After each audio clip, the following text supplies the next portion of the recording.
Ladies and gentlemen, have you ever felt the ache of losing someone you never actually had? That strange hollow pain that comes from loving in silence, from dreaming of a future that never existed, from holding on to what could have been instead of what is emotional pain from a losing someone you never had, is a unique kind of heartbreak because it's rooted in absence.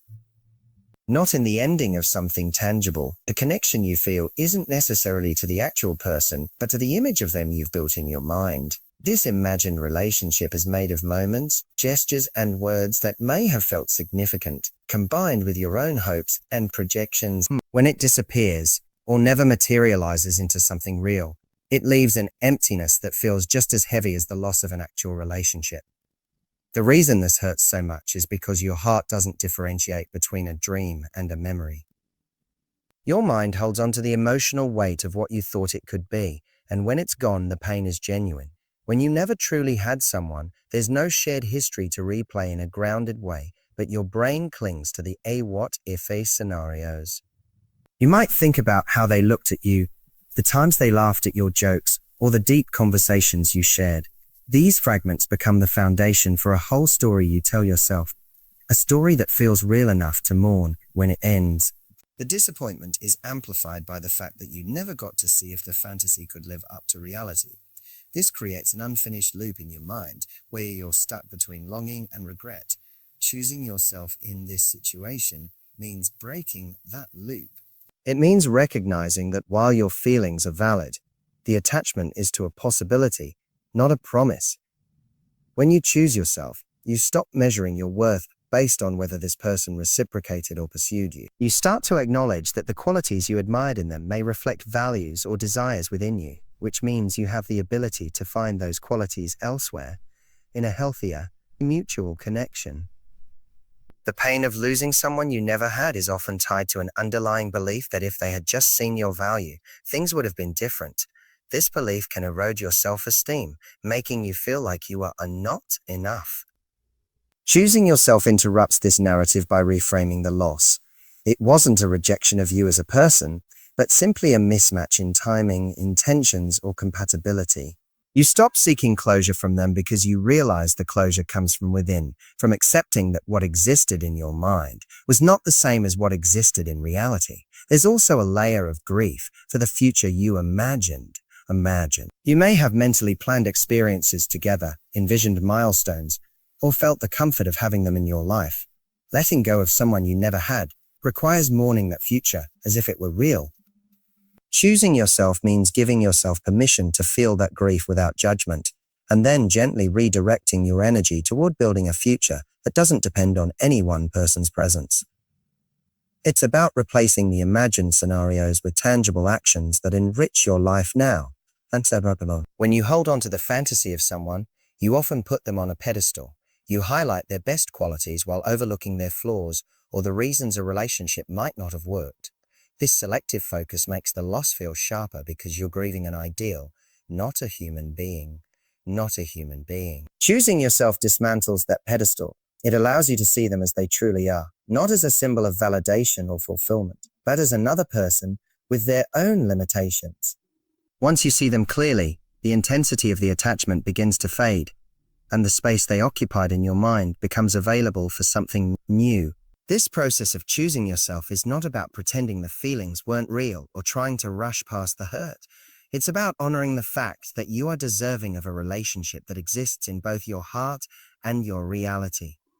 It's about understanding that you can't lose what was never truly yours, and that your time, energy, and love are too valuable to spend on a maybe when there is a yes waiting for you somewhere else. The moment you decide to stop chasing the shadow of someone who was never fully there, you step into the light of your own worth. In that light, the pain starts to loosen its grip, and you begin to see that letting go is not a loss. It's the first step toward finding the love you truly deserve. Falling in love with potential rather than the person is a trap that happens when your heart responds more to who someone could become than who they are right now. It begins with noticing glimpses of qualities you admire: kindness, ambition, charm, humor, and then filling in the rest of the picture with your own imagination. Or you pick up on words they say about their dreams and assume they'll follow through in the ways you hope. Instead of accepting the full, unfiltered reality of who they are, You create an upgraded version of them in your mind, complete with the traits, actions, and commitment you want in a partner.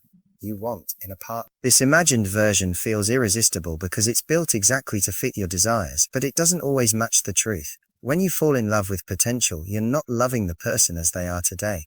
You're loving the blueprint of who they might become.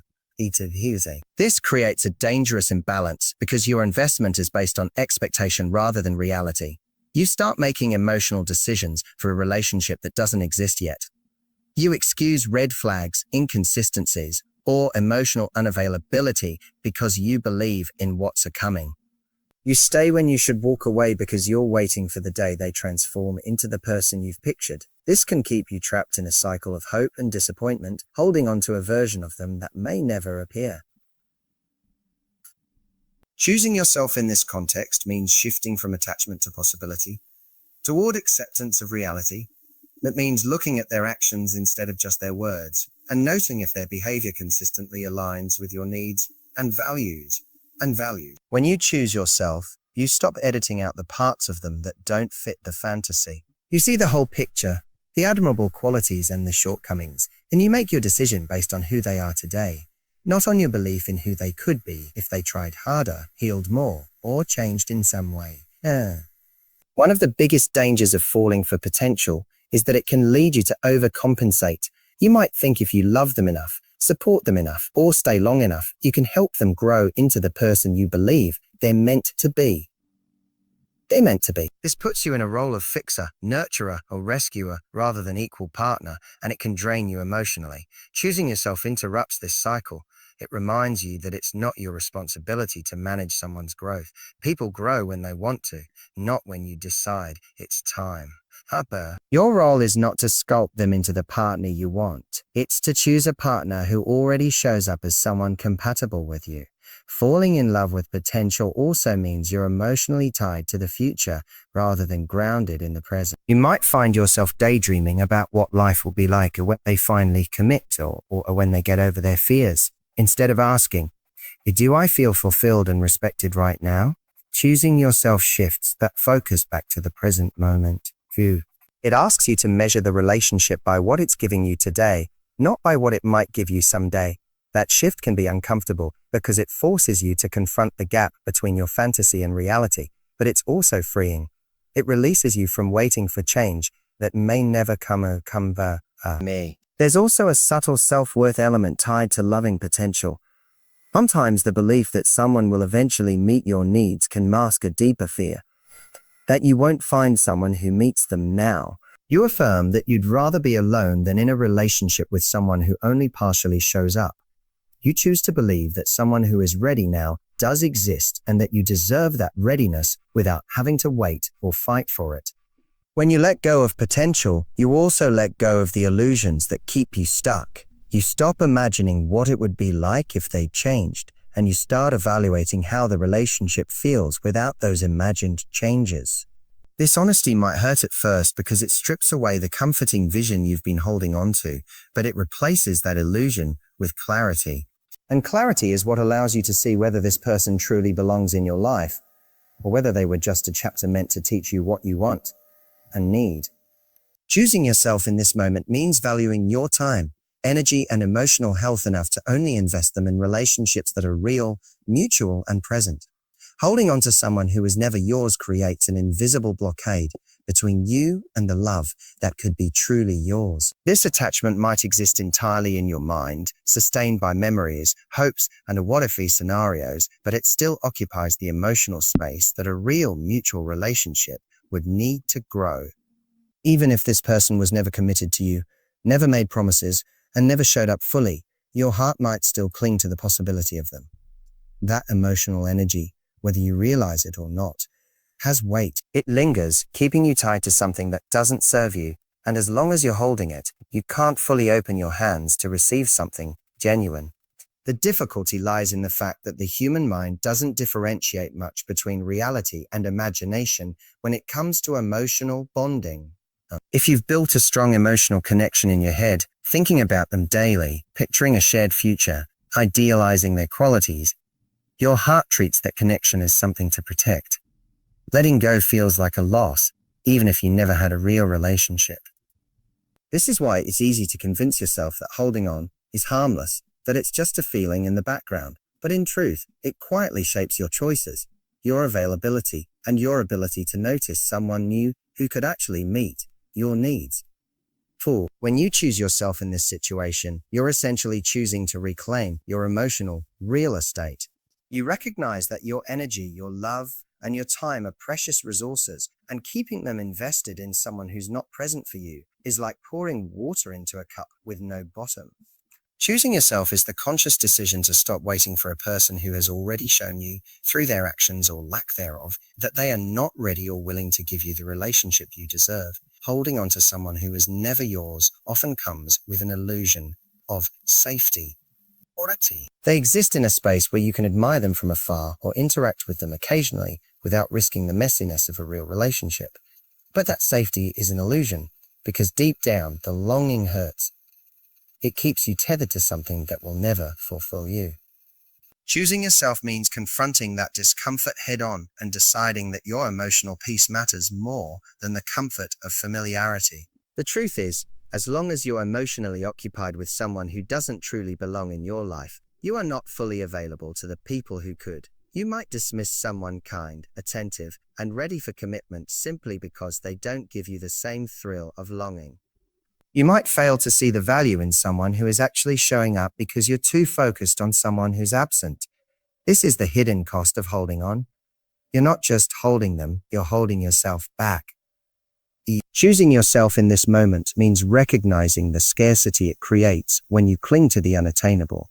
It's shifting from a mindset of waiting for one specific person to a mindset of openness to the possibilities you haven't even met yet.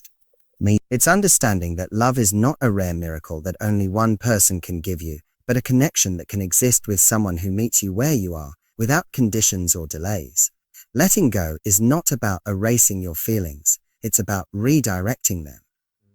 It's about taking the depth of emotion you've been investing in someone unavailable and channeling it into yourself, into your goals, your friendships, your passions, and your... By doing so, you're not just removing a barrier, you're building the foundation for a healthy mutual relationship in the future.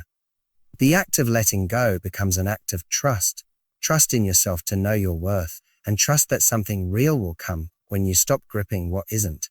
When you finally loosen your hold on someone who is never yours, you create space, not just physically, but emotionally and mentally. That space is where real love can enter, the kind that doesn't require you to imagine, wait, or prove yourself. Choosing yourself means refusing to settle for almosts and maybes and insisting on a love that's here, present, and mutual. And once you make that choice, the space you've opened will not stay empty for long. It will be filled with something real, because you'll finally be ready to receive it. Letting go means accepting reality in its unfiltered, sometimes uncomfortable truth. It's the moment you stop negotiating with yourself about what could be and start acknowledging what is. This acceptance doesn't come easily, because it requires releasing the imagined version of events, the potential you believed in, and the story you've been telling yourself about how things might change. Reality often feels harsher than the fantasy, but it is also the only place where you can truly move forward. Holding on keeps you living in a loop of a maybe and a someday, but acceptance pulls you into the present, where you can make clear, self-respecting choices. When you're attached to someone or something that isn't working, there's often a deep resistance to accepting it for what it is. You replay moments that felt special, magnify small gestures into signs of hope, and interpret mixed signals as progress. This resistance is not just about them. It's about the fear of loss, the discomfort of change, and the unwillingness to face the truth that what you want might not be possible here. Accepting reality means facing that fear directly. Through. It means recognizing patterns instead of exceptions and letting the evidence of their actions outweigh the promise of their words.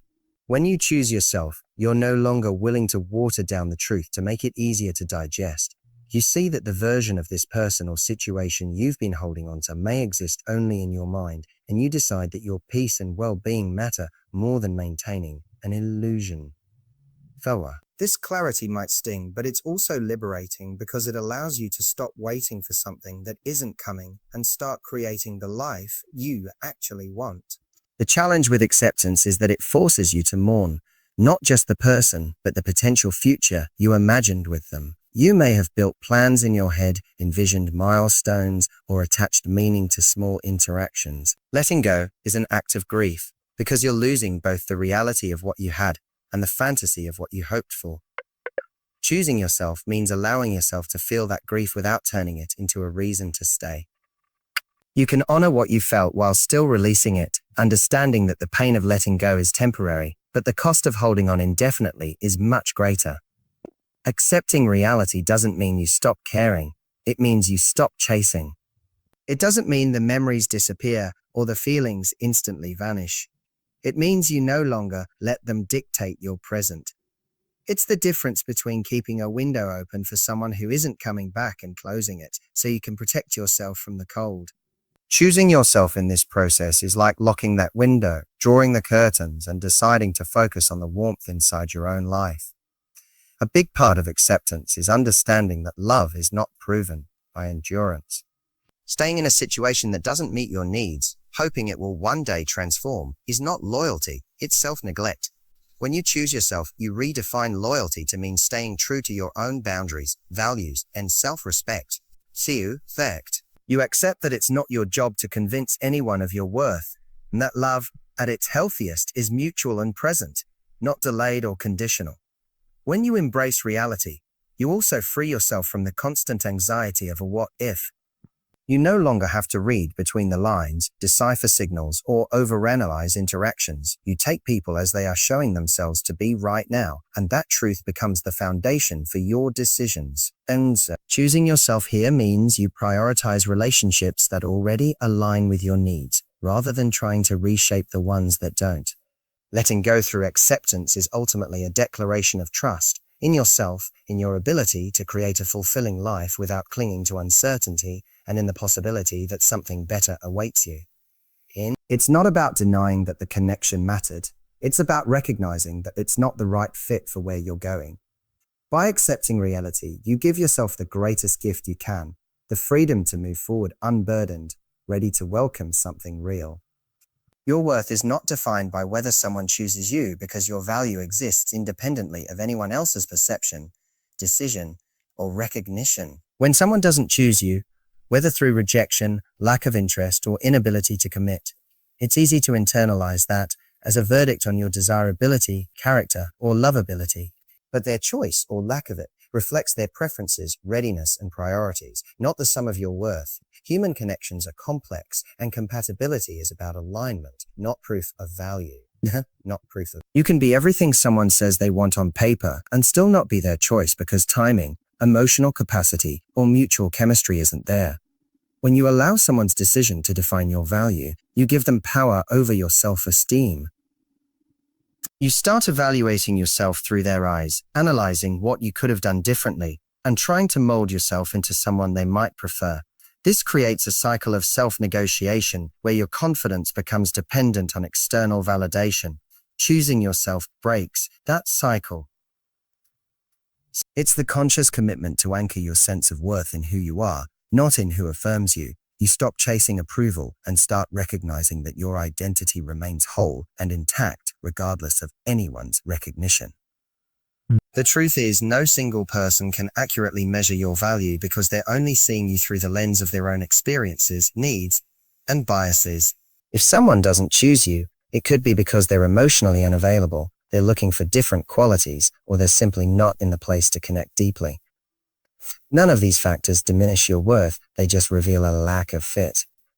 Choosing yourself means refusing to take their decision as a personal indictment.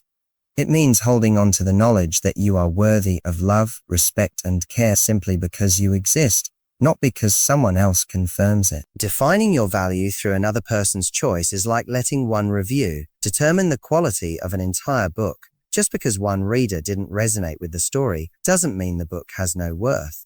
It means that it wasn't the right fit for that particular reader. In relationships, the same principle applies. Someone's inability or unwillingness to choose you is about their perspective, not your substance. Choosing yourself allows you to keep this perspective clear, preventing you from rewriting your self-image based on one person's preferences. preferences. It's also important to recognize that being chosen by someone who doesn't truly value or understand you isn't a victory. It's a compromise. Many people cling to being chosen at all costs, even if it means accepting crumbs, bending boundaries, or sacrificing authenticity. This kind of acceptance erodes self-respect over time. When you choose yourself, you raise your standard from simply wanting to be picked to wanting to be chosen fully, genuinely, and consistently. You start valuing the quality of the connection over the mere fact of its existence.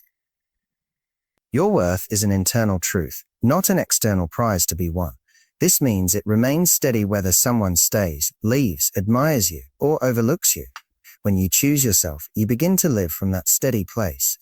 You pursue relationships as an extension of your wholeness, not as a way to complete yourself. You can walk away from situations where you're undervalued because you no longer need someone's choice to validate your existence. Releasing the belief that your worth is tied to being chosen also opens the door to healthier connections. Instead of desperately trying to earn someone's love, you can focus on building relationships where mutual appreciation exists from the start. This shift saves you from the exhaustion of constant proving and allows you to invest in people who naturally reciprocate your energy.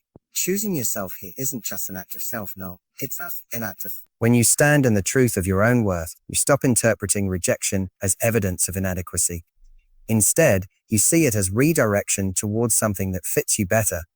You stop trying to convince anyone of your value because you understand that the right person will recognize it without persuasion. Choosing yourself transforms the need to be chosen into the desire to be matched, and that distinction changes everything.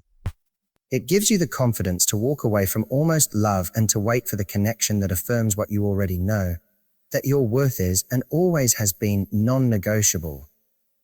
True love is shown through consistent presence and choice because love is not just a feeling, it's an ongoing commitment expressed through actions, reliability, and intentionality.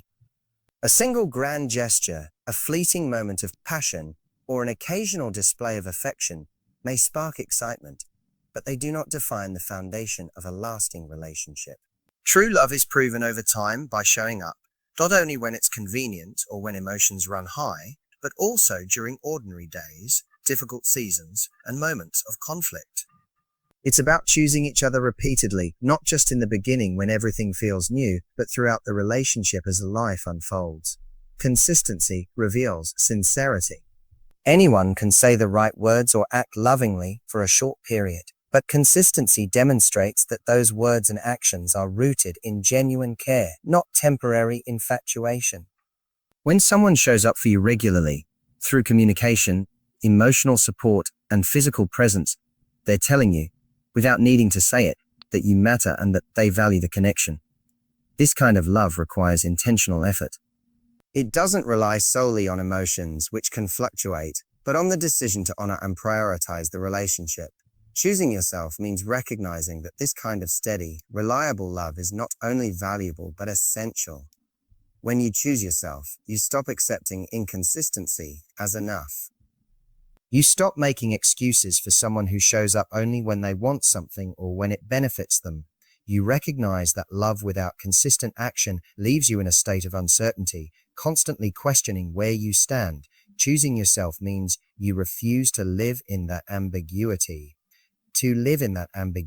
Instead, you set the standard that love must be backed by consistent presence, calls returned, plans followed through, effort sustained, and a willingness to work through challenges together. True love also involves choice, and choice is active, not passive. It's easy for someone to love you when everything is going well, but real commitment is proven when they choose to stay, to work things out, and to invest in the relationship even when circumstances are hard. Love as a choice means that even when attraction, excitement, or convenience fades, the bond remains because both people are committed to nurturing it. This requires both partners to consciously prioritize the relationship over distractions, temptations, or personal comfort. Choosing yourself means requiring this level of intentionality from those you allow close to your heart. Without consistent presence and deliberate choice, love becomes unstable. It may feel intoxicating in bursts, but it lacks the security and trust needed to thrive long-term. Inconsistency forces you into a constant state of evaluation, wondering if they'll show up this time, questioning whether their feelings are real, and adjusting your behavior to avoid losing their attention. This uncertainty drains your emotional energy and prevents you from fully experiencing the safety and depth that true love offers. Choosing yourself in this scenario means walking away from half-hearted efforts and valuing peace over chaos. Consistency does not mean perfection. People are human, and life can interrupt the flow of connection. But in true love, even when there are interruptions, the choice to return, reconnect, and repair is present.